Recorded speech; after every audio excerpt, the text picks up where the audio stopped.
Part 2, The Two Pillars. Chapter 7, The Two Pillars.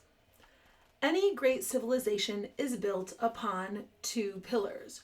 Remove one of them and the civilization becomes unbalanced. Remove both and the civilization falls. Those who study history for any length of time or in any depth whatsoever will see this is true.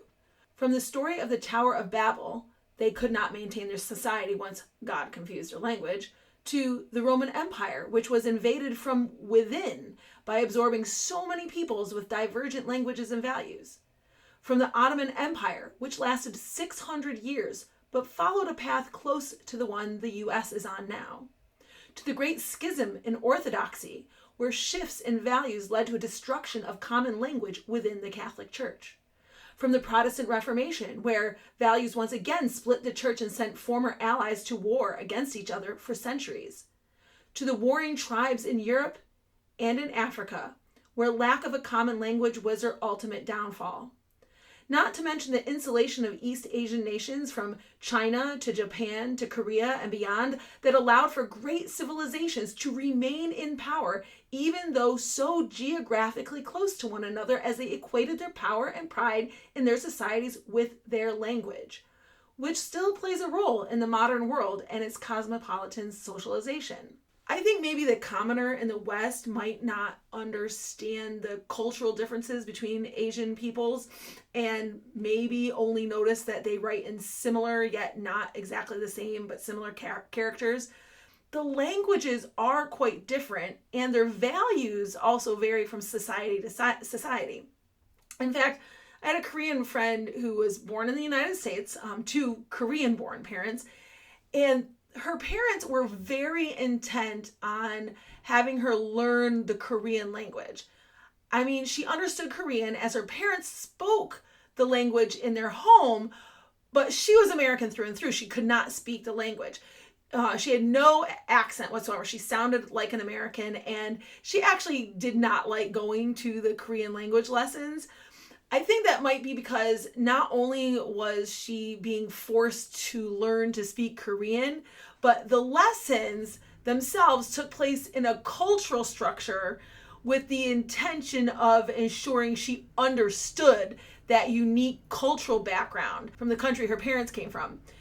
She was only supposed to attend a Korean church, and she was only supposed to date Korean men. And language and values intersect, as we shall see later on.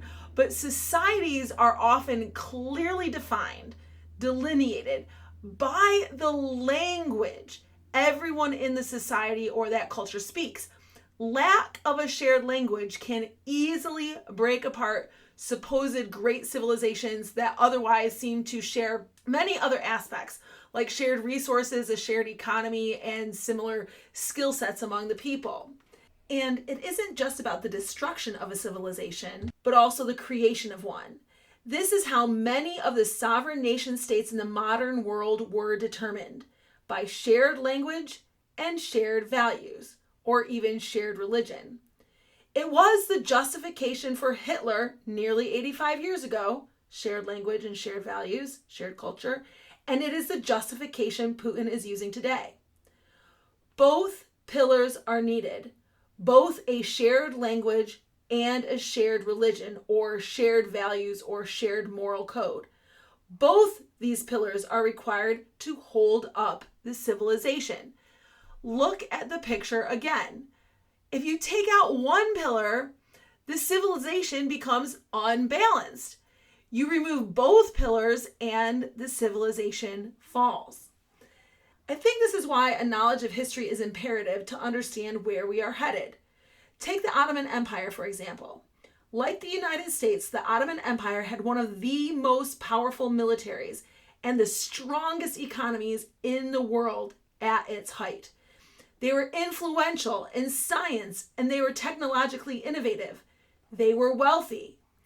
But after a slow, steady decline, the empire was peacefully dissolved through treaty.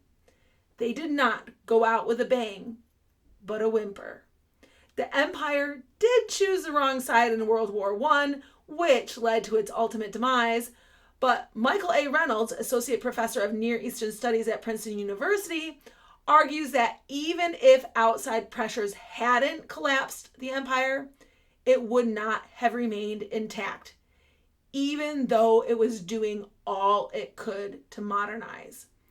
Quote, the odds probably would have been against it because of the empire's tremendous diversity in terms of ethnicity, language, economics, and geography, end quote. I think now is a good point to remember the traditional motto for the United States, e pluribus unum, out of many or out of several, one. From the beginning, from the outset, the American experience has been born out of several different cultures. And those cultures have just increased and grown over time. I mean, we all know about the British, but even from the beginning, there were Danish and Dutch, Swedish, French, Spanish, and then Portuguese. And then later we have Russians and Chinese and Africans and Japanese and Germans. And these might cover the language side of it, but these cultures brought with them different values and religions as well. I mean, just within Christianity, you have the Orthodox, Catholic, and Protestants, and a number of different denominations within Christianity, whether the Orthodoxy or with the Protestant denominations. And then later, other religions found their place in the American experience, like Judaism and Buddhism, even Islam. Such widely varying cultural backgrounds and religious or moral, spiritual values that are different from each other make the United States the last thing from homogeneous. But interestingly, e pluribus unum does not just mean out of many, one, but out of many, unique. Due to the kind of nation the United States is, and I think I actually get back to this later in the book, but that uniquely American society, the unique civilization built upon recognizing natural law and constraining government, should have been heralded as the American culture, the unique American culture. Out of all these other cultures, we have something unique. And those values, because they are universal, should have been easily shared by all people, no matter where they were from. And knowing that homogenous cultures are more easily governed, I think should cause today's leaders to pause and rethink the strategic importance of cohesiveness of their nations or countries. Government officials in the United States, however, have instead focused on strategies to divide this country and have thus fostered the idea that they want to destroy the country, as some Americans have asked over the past few years. If you wanted to destroy this country, what would you do differently than the policies being enacted now? But let's end today with this question. What do you think? Do you think the United States is on a similar path as the Ottoman Empire? Do you think that although at one time the greatest military and technologically innovative and with an economy that led to great wealth for the average American, do you think the United States, after a slow, steady decline, will go out not with a bang, but with a whimper?